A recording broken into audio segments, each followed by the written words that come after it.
പ്രിയ സജ്ജനങ്ങളെ, എല്ലാവർക്കും നമസ്കാരം. സത്സംഗവേദിയിൽ നമ്മൾ ശ്രീമദ് ഭഗവത്ഗീതയിലെ 14-ാം അധ്യായമായ ഗുണത്രയ വിഭാഗയോഗത്തിലെ 8 ശ്ലോകങ്ങളാണ് പൂർത്തിയാക്കിയത്.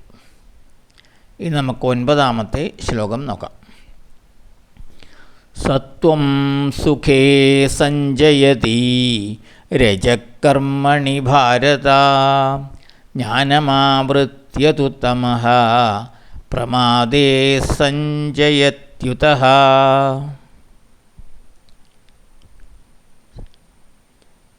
ഭാരത, ഹേ ഭരതവംശജ, സത്വം സുഖേ, സത്വഗുണം മനോസുഖത്തിലും ശാന്തിയിലും ജ്ഞാനത്തിലും, രജ കർമ്മണി, രജോ ഗുണം കർമ്മത്തിലും, അതായത് കാമ്യകർമ്മത്തിലും ഭൗതിക സുഖത്തിലും, സഞ്ജയതി താൽപ്പര്യമുളവാക്കുന്നു. തമസ്തു, എന്നാൽ തമോ ഗുണമാകട്ടെ ജ്ഞാനം ആവൃത്യ, ജ്ഞാനത്തെ അഥവാ സത്യത്തെ മറച്ചിട്ട് ആവരണം ചെയ്തിട്ട്, പ്രമാദേ വിഭ്രാന്തിയിൽ, വ്യാമോഹങ്ങളിൽ, സഞ്ജയതി ആസക്തി ഉണ്ടാക്കുന്നു. ഹേ ഭരതവംശജനായ അർജുന, സത്വഗുണം ജ്ഞാനത്തിലും മനോസുഖത്തിലും ശാന്തിയിലും,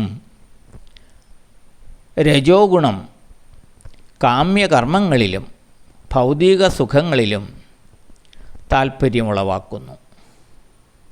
എന്നാൽ തമോ ഗുണമാകട്ടെ ജ്ഞാനത്തെ അഥവാ സത്യത്തെ ആവരണം ചെയ്തിട്ട് അഥവാ മറച്ചിട്ട് വിഭ്രാന്തിയിൽ, വ്യാമോഹങ്ങളിൽ ആസക്തി ഉണ്ടാക്കുന്നു.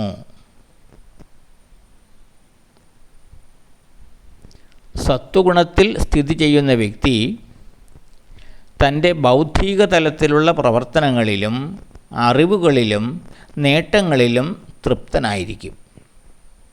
അതിനാൽ തന്നെ അയാൾക്ക് മനഃശാന്തിയും സുഖവും കൈവരും.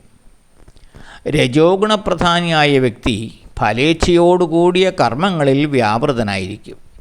ഫലാസക്തി ഉള്ളതിനാൽ അയാൾ വളരെ ഊർജ്ജസ്വലനും സദാ കർമ്മനിരതനുമായിരിക്കും.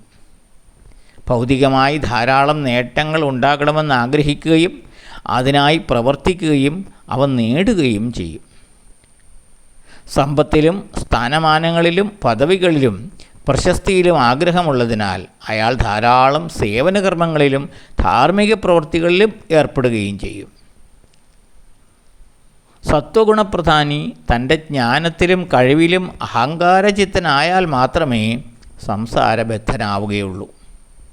എന്നാൽ രജോ ഗുണപ്രധാനി തൻ്റെ ആസക്തികളാൽ തൻ്റെ കർമ്മങ്ങളിൽ വഴി സംസാരബദ്ധനായി തീരുന്നു. തമോ ഗുണപ്രധാനിയാകട്ടെ അജ്ഞാനത്തിൽ മുഴുകി പലവിധ വിഭ്രാന്തികളിലും വ്യാമോഹങ്ങളിലും പെട്ട് വിഹ്വലചിത്തരും അലസരും അധർമ്മികളുമായി തീരുന്നു. അവർ സദാ അസംതൃപ്തരും അശാന്തരും ദുഃഖികളുമായിരിക്കും.